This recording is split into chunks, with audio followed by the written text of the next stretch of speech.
Welcome to the Erasing Shame Podcast, Season 1. This podcast is about erasing shame through honest talk for healthy living, emotionally, relationally, mentally, and personally. Visit our website at erasingshame.com for links to like us on Facebook, follow us on Twitter, and subscribe on iTunes and YouTube. Now, let's have an honest talk for healthy living. Hello, welcome to another episode of Erasing Shame. This is episode number 2, and we will be talking about unearthing our humanness. My name is DJ Chuang, and I'm joined by my co-host, Eunice Lee. Thank you for being here, and your audience participation is welcome because we are live on Facebook as we record this. So last week, our first episode, we talked about some examples and types of shame and what it looks like and what it feels like. And we said that sometimes it feels like you should have known something and you didn't do it, and it was just being blindsided. So I want to encourage you to go back to erasingshame.com and listen or watch episode 1. And then on episode 2 tonight, we will unpack what it means to be human and unearth a bit of that. But before we go on, Eunice, let's review what is shame as we're talking about erasing shame. Yeah, thanks, DJ. So we really just cultivated from Brene Brown's definition of shame to begin with. That's kind of our starting point. And she says that to feel guilty is to say, I feel bad, and to feel shame is to say I am bad. Or to feel guilty is to say, I'm sorry, I made a mistake. And to feel shame is to say, I'm sorry, I am the mistake. So it really is an internal message about all of us when it comes to shame. I think there's an added layer to that coming from an Eastern collectivist culture versus a Western culture, because I think Brene captures really beautifully what it means to feel shame in the Western context. But I think that there's a difference with the Eastern context in that there is such a need for relationship and community that when we feel shame, oftentimes our community could even say, that's true, you should feel that shame. So I was talking with my dad the other day about what it means to feel shame, or what that word is in Korean. And he said that when you feel shame, it means at least you feel shame. You're not shameless. You have good character if you feel shame. So the point of erasing shame is not to be shameless or self-centered, but it's really to help us unearth something inside of us so that we don't feel like shame is all of us. Very good. So if shame's not all of us, that's to say that we have worth and we have value, and we want to bring that out. Yeah. And I also want to point out, as we talk about this today, that what prevents people from getting help in Asian American communities is that they don't want to go and talk to somebody, a mental health professional, about these things because they are so afraid of disgracing their family. And so that's why we have this podcast, so we can talk openly and have a safe space, an honest conversation about this. So hopefully that the consequences of shame don't prevail throughout generations. Yeah, and how we're gonna go about that on this podcast is each episode will be taking a tour around the circle of shame and looking at different aspects and different dimensions of it. But we don't want to just stay there and look at the pain and the problem of shame. We also want to shed light on it and bring shame out of the darkness and give words to it and be able to wrestle it to the ground so that we can bring life out of the shame. That's why we're erasing shame, so that people can experience healthy living and healthy life. And so on this episode, we really want to spend some time really unpacking that. What is healthy living, and how does shame keep us from that? Mm-hmm. Yeah, I really like that idea of shedding light on it, because we're not getting away from shame right now, but we're just providing alternatives so that shame doesn't feel like the only choice. Yeah, because it really buries us. It paralyzes us. It makes us feel isolated and alone, and no one understands us, or people are looking badly at us, when it's all internal, all these mind games that are just distorting our vision Mm-hmm. and not seeing us correctly. Mm-hmm. Yeah. So how are we going to get started tonight? I think it would be great to talk about what this means, unearthing our humanness. And I like that we use the word humanness rather than humanity. I don't know why, it just feels more grounding to me. So why erase shame? What is it for? Why should we do that? I thought we could start by at least defining humanness. And DJ, I'm wondering if you could start with that wonderful definition that you found. Okay. Well, as I was researching humanness, I was thinking about the question, what does it mean to be human? And just as we're using social media and technology more and more and more, there are TV shows that are starting to explore the question, what does it mean to be human? Many of you may have seen Star Trek and Data as an android wanting to experience what it means to be human. And then now there's other TV shows that are portraying androids trying to be human, like there's a show called Westworld, and what was the other one? Extant with Halle Berry, has an android child. And there's more coming down the pike because in Hollywood, in the arts world, which sometimes can be prophetic and have the imagination of anticipating the future, they're seeing machines with their machine learning and artificial intelligence. How far can they go into becoming human? So it becomes a mirror to us. Well, what does it mean to be human for us as well? And how does that fully being human also relate to being fully healthy? So in my research, I found this gentleman named John Vanier, and he won a Templeton Foundation Prize, which is awarded to people who excel in life's spiritual dimensions. And he defines to be fully human is the development of the heart and the head, and then we can become one inside of us. And becoming one inside of us, we can little by little let down the ego and the need to prove that I am better than you. And then I can begin to see in other people, other groups, other religions, and other cultures that people are wonderful. And then we can come and we can work for peace together. And I think that oneness is describing the wholeness. When we're healthy and whole, then we can make our contribution to the world and we can also enjoy life. Mm-hmm. Yeah, what I really like about that is that it's all encompassing. It's not just the best parts of us.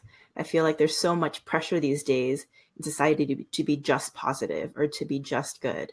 But even in that definition, it kind of touched on that humanness is all our good and all our bad. It's all the glorious things about us and the not so great things about us that's put together. And so I see humanness as just being able to engage in the human experience. And so all of these negative emotions, like say anxiety, disappointment, frustration, those are all what it means to be human, as well as joy and love and fulfillment and grace and all of these good things too. I think that sometimes in our efforts to diminish these negative emotions, like anxiety and frustration, disappointment in ourselves, we can only live halfway in there, and then the other side doesn't happen too. We don't experience that joy, we don't experience that love or that generativity or that giving, and it's because the two sides are split. So I really like that that definition of humanness, because it's allowing both things to come alive in us. Well, if we have that full spectrum of being human, the faults, the failures, as well as the successes and joys, then it almost sounded like, well, it is what it is. But shouldn't shame prompt us to strive or to move into the light so that we can experience more health? What's the dynamic there? Well, I think that we don't have to get rid of shame in order to grow and find the wholeness of ourselves. I think that, and I had this mentality that shame was you have to completely eradicate that first before you can even grow as a person. But I think that it's a relationship that happens at the same time. So yes, shame can propel us. A healthy sense of shame can propel us to want to be better. But I don't know, DJ. I personally believe that there is a drive in all of us to have dignity, and I think that is a more sustainable way for us to want to be better and want to be more whole than being driven by shame. Yeah. Yeah, as you were saying that, I was thinking that when shame causes us to be stuck in just shame, then we're not getting to experience the rest of life. Yeah. And we're stuck like quicksand. Yes. And then we're sinking. Yeah. And I think shame should prompt us to ask for help, which is hard to do, but that's exactly the kind of thing, to find someone you can talk with that's safe, and to be open to having help because you're stuck. Yeah, and I mean, even as you're talking, I'm thinking of shame as this cycle that perpetuates itself. I think that there are bad feelings that cause us to engage with other people, or feelings of inadequacy. I think that the times that I've taken the most risk in my life is when I felt dissatisfied, when I felt not okay with where I was. But Can I you don't describe know. when that was? Well, when I applied to grad school, actually, I was G-chatting with a friend who was talking about how he's graduating from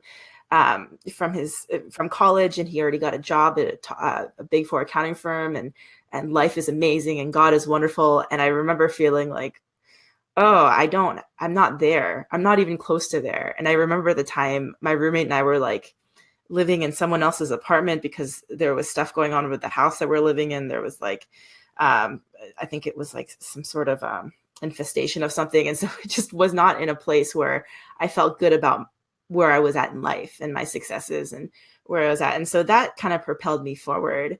I think at the time the message for me was more like, I'm not where I want to be, but it wasn't, I'm not who I want to be. I think that would have been a very different conversation. I don't think that would have actually helped me grow. But I don't know, as you're talking about this, I'm curious for you if there's elements of shame that have caused, that you have seen growth from, or that propelling. Well, there's been a number of times that has prompted me to get beyond myself and to ask for help and to take steps of faith and getting myself unstuck. I'm stalling for time because I'm deciding which one to share. And I'll share the first one that came to mind. So after graduating from college, I worked as an electrical engineer in Southern Maryland for about 2.5 years. And during that time, I had a spiritual experience where I was motivated and I wanted to study theology beyond just working as an engineer. But I had such a weight of shame and fear in approaching my father to say that this was my desire of what to do next. And I was afraid that he would disown me, and I was afraid that it would bring such shame to my family, it would fall apart, and I couldn't handle that. But I worked up the courage to share my desire with him, and hoped he would respond positively. And I was at age 25, and he said, well, you're a grown-up person now, and I respect your decision, and we'll go through this together. So that was a big sigh of relief. And the side note is that after our meeting, he calls up the seminary to ask about what are job prospects for theological majors. You just want to make sure you're okay. Yes. And so that's one of the biggest turning points in my own life, when I didn't want to just stay the same, and I needed to try something new and different that would challenge me to grow. Yeah. That's great that you had that experience with your dad. That was so different than what you expected. Because I'm imagining that afforded you so much more freedom in your relationship with him and also in your relationship with yourself. Yeah. Because I'm thinking too about how shame sometimes keeps us from exploring who we are and figuring out who we are. When I moved out here to California 10 years ago, fresh out of college, I remember if you had asked me back then, how would you describe yourself? I'd always say, oh, I'm, taller than my sister, or I'm messier than my sister, or I'm, there's a lot of comparison between my sister. And so that's the only context I knew myself in. And I think shame keeps us small in that way, defining ourselves in a very small way. And so when we get to experience a life outside of that context, we can explore and learn. And I started to have hobbies, and I started to learn all these things about myself that weren't necessarily positive or negative, but which ones were true and which ones weren't. And I think that's part of humanness too, and that's part of the dignity that we get to give ourselves when we step out of shame, is that there's in the same way that you realize that you wanted to study theology, and that might not have been what your parents' plan was for you, but that was something that you were able to figure out because of your engaging with your humanness. Yeah, it's been quite an adventure since then. Yeah. And for the time that we have, we want to spend it. So as we're stepping out of the bondage of shame, we're erasing shame through honest talk for healthy living. And as we're starting this journey, I think I'm resonating with how we've used the word erasing as a process. And so it's a process that as we're erasing it, we're coming into the light and we're experiencing more healthy living. So what does healthy living look like that would attract us and pull us out of the quicksand and give us the courage to do things that we wouldn't have thought of if we're just stuck in our shame? Yeah. I mean, I think that I was thinking kind of there's a lot of implications for what healthy living looks like. I think first, it comes with what it looks like in relationships. And so I was chatting. What I love about this podcast is I'm getting all these great conversations with friends and people in my life. And someone was sharing with me this story about when he was growing up and he was in student government, and he things weren't going well, and there's some stuff with the homecoming float and all this stuff. So he went to his dad just to kind of share with him what was going on, and what he was looking for was comfort. And then his dad listened and kind of digested it a little bit. And then when his mom stepped in and said, "Oh, what's going on?" His dad turned to her and said, "Oh, he's just telling me about how everything he's trying right now, he just failed." And rather than receive that comfort, he received judgment and lack of connection and criticism. And it wasn't really his dad's fault, and that's the only way he knew how to respond. And so I think that when we talk about how that can be different in relationships, it's that we get to have relationships that are free of criticism and free of trying to fix things for others. I think that's the first thing I'm thinking. And second is that kind of we're talking about we get to engage with ourselves, and we get to experience our fullness and know our passions and our preferences and experience freedom. I think that shame, and I would love to hear your thoughts too, JJ, but I feel like shame is so energy consuming because we're always considering what other people are thinking about us, and we're always considering how they perceive us. And that image management is so time consuming and energy consuming that we just don't have time to think about anything else, and we don't have time to make mistakes, and we don't have time to explore. And so what does it look like when we step outside of the bondages of shame? I think it comes with a lot of freedom, and it comes with a lot of choice, because now we are able to take the reins of our own self-perception and our own lives. It's not dictated by other people. And because of that, we get so much more freedom and so much more joy. That's so good. I'm thinking of the person who is stuck in shame, and that's all they've known in their life. And what can we say to him or her to encourage them to take that next step?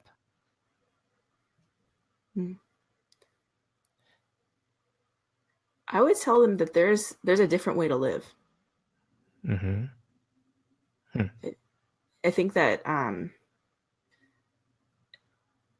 think that it feels like when we're stuck like that it's either shame or shamelessness. It's either living in darkness or in complete vulnerability, but that there's another way to be, that there's another way to live, there's another path. And it requires. I'm looking back at my life. A couple things that helped me take some of the next steps along the way. And it very much is a journey. You don't just take one step and you're out. I had a father figure that came into my life during those 2.5 years after college. And he spent a lot of time with me. So he just let me be. It wasn't performance-based. And he would show a lot of hospitality. I would be over at his house. I was single at the time, so I would be over at his house 4 or 5 times a week now. And Saturday was the traditional binion burgers. And he really brought me into his family. So I had a sense of belonging and a sense of support. And when we have our personal one-on-one conversations, he would draw me out and say, I see more potential in you. And I think that gave me a picture and a vision that drew me out that, there was something more that I wanted out of life than just doing the right thing. Yeah, I was spending so much of my time and energy because I'm the oldest son in a traditional Chinese family.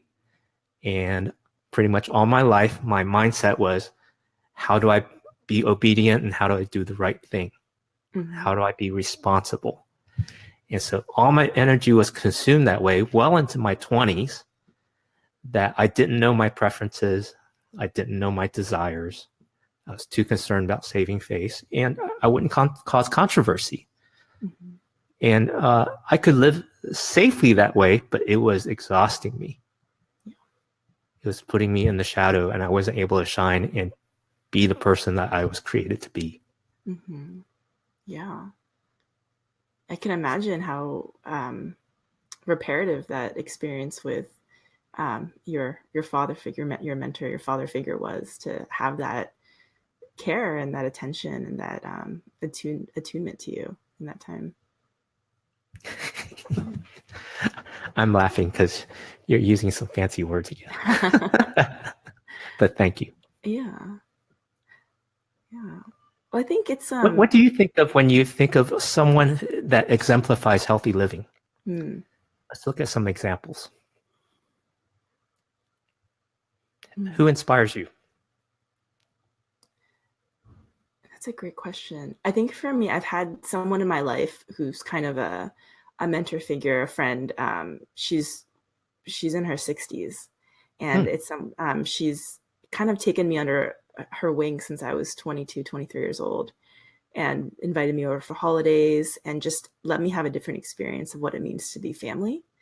I think what I've taken from her is not just her. I mean, there are times when she'll tell me, this is what healthiness is. This is what like healthy relationships look like and healthy self-image. But most of it was just kind of seeing the way that she was with herself, that she was okay with herself and she was free in herself, and she was free in her relationship with her spouse and her relationship with her grown kids. And she wasn't always managing. And even to the point where I remember there's a few times where she would give me pretty honest feedback about myself without being so consumed that how it would impact our relationship, but really wanting me to grow and be better. And so I think about her. Her name's Karen. She actually, I think, listened to the first podcast we did. But I just think of Karen in those times of what does it look like to be healthy. I think of her and her family, and how for them there's no pretense. But it's interesting to me, the first person I think of is her because she's not Asian American. She's white. And so Yeah. when it comes to that dynamic, it's probably different. Yeah. Sometimes I dream of that too, that the grass is greener on the other side. But every family has their unique dynamics. And having worked and lived in multi-ethnic, multicultural contexts, I've seen people's humanness. It's just expressed differently in different cultures. Yeah. And in some context, there's more brokenness than there is health. And it's helping people move towards health, towards honesty, that makes everybody better. But I think the common theme in both your and my examples there is that we got to see it and experience it. It's not something, I don't think you can grow in your humanness by just reading a book or listening to a podcast, although we hope this is an encouragement for you to connect with someone who is seeking to exhibit a healthy life. And if we can encourage you along the way, send us a message or send us an email, and we'll try to connect you with someone so that you can experience what it's like to be fully human. Yeah. I'm just thinking even about the question that we talked about last time, where someone was asking, how can you be different with your children if you've grown up kind of in a shame-based environment? And what I'm, even that question of like, or as we're talking about examples of how we can't just get it from a book, right? Or get it from a podcast. We have to experience it ourselves and experience that kind of outpouring of grace, really, of something opposite of shame. And I think that's such a good question, because I think that those moments that happen, like when we think about how shame can be transferred to our kids or to our community or to our culture, that's what motivates us to get out of shame, I believe. And that's what causes us to change. There's so many life stages and so many transitions that we go through in which there's opportunities to get out of that shame and into the light, into being different. And I think parenthood is a big one, of trying to cast something else off. So yeah. It's about relationships and life experience. Yeah, and I think the part that we can encourage people towards is having those honest conversations, having those honest talks, and we're exemplifying that by sharing our own humanness, to say that you are more than your failures, that you have worth beyond your own imagination, and you don't have to be perfect, and you can be just by being. You're a human being, and we want that humanness to come out and for you to have meaningful relationships and to experience a healthy life. Yeah, definitely. I think that talking to our listeners right now, definitely I agree that that you're worth it, and that it will be messy and it will be hard, and you'll make mistakes, and that may trigger more shame, but it is a process in which sometimes you'll excel and sometimes you feel like you fall back, and we're all in that process together. And so there's community around you, so you're not alone in this growth process. Wonderful. Well, let's wrap up this episode. Thank you for being with us as we talked about unearthing our humanness. And it is our desire that you would experience more of the human condition with all its joys and the full spectrum of emotions. And the way life works is we will have the highs and we will have the valleys along the way. None of us live a perfectly up life or a perfectly terrible life, hopefully. We're glad that we can be on this journey together. Thank you, Eunice, for being with me on this conversation. Thank you, DJ. And as close out, remind you again to visit our website, erasingshame.com, and like us on Facebook. And you can subscribe on iTunes and tell your friends on YouTube as well. We'll be back here next week. We record live on Thursdays at 7 p.m. Pacific and 11 or 10 p.m. Eastern. Have a great night. Have a great day. We'll talk to you next week. Bye-bye.